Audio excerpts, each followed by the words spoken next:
قبلہ ایک سوال اور چاہوں گا.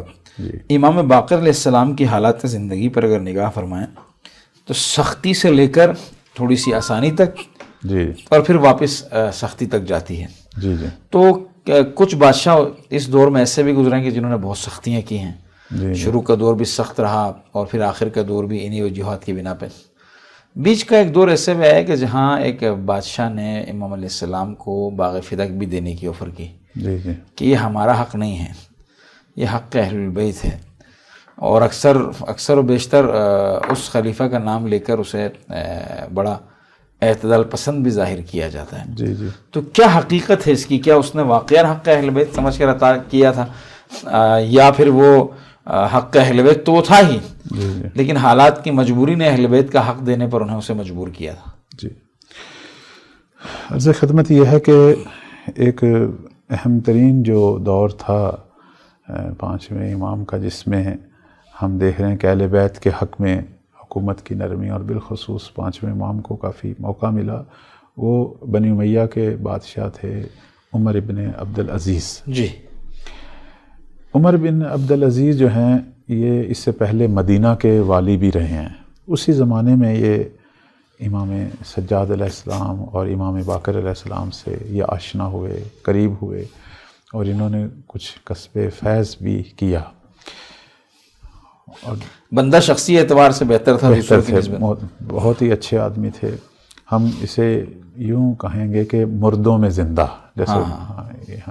جیسے قرآن کہتا ہے کہ مردے سے زندہ اور زندے سے مردہ، تو عمر بن عبد العزیز جو ہیں ان کا یہی مقام تھا.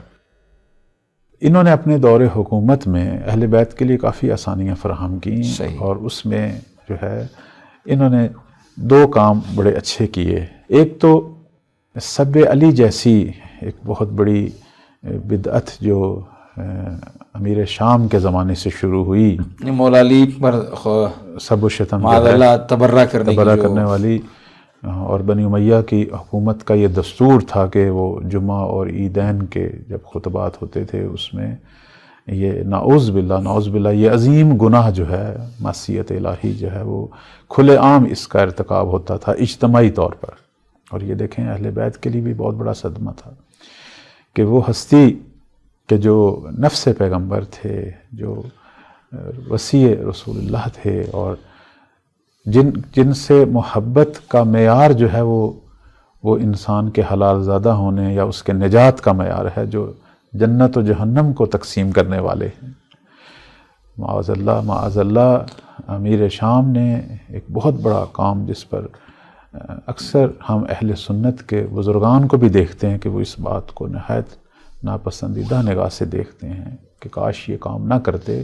وہ سب و شتم تھا امیر المومنین پر کہ عمر بن عبد العزیز نے اس کو بند کیا. ایک اہم کام جو کیا وہ یہ کیا کہ یہ سب و شتم جو ہے، یہ تبرہ جو ہے ذات امیر المومنین، اس کو بند کیا. اور دوسرا جو کام کیا وہ یہ ہے کہ جاگیر فدق جو ہے وہ اہل بیت کے حوالے کی. اس زمانے میں بہت بڑی شخصیت اور بھی تھی امام حسن مجتبیٰ کی نسل سے، جناب زید، جو کہ بیٹے ہیں امام حسن مجتبیٰ کے. امام باقر علیہ السلام کے زمانے میں تھے، لیکن بنی ہاشم میں عمر رسیدہ ترین شخص تھے جناب زید ابن حسن مجتبیٰ. وہ ان تمام موقوفات جو ہے وہ ان کے کنٹرول میں تھے، اور امام محمد باقر علیہ السلام بھی ان کا احترام کرتے تھے چونکہ بزرگ آدمی تھے.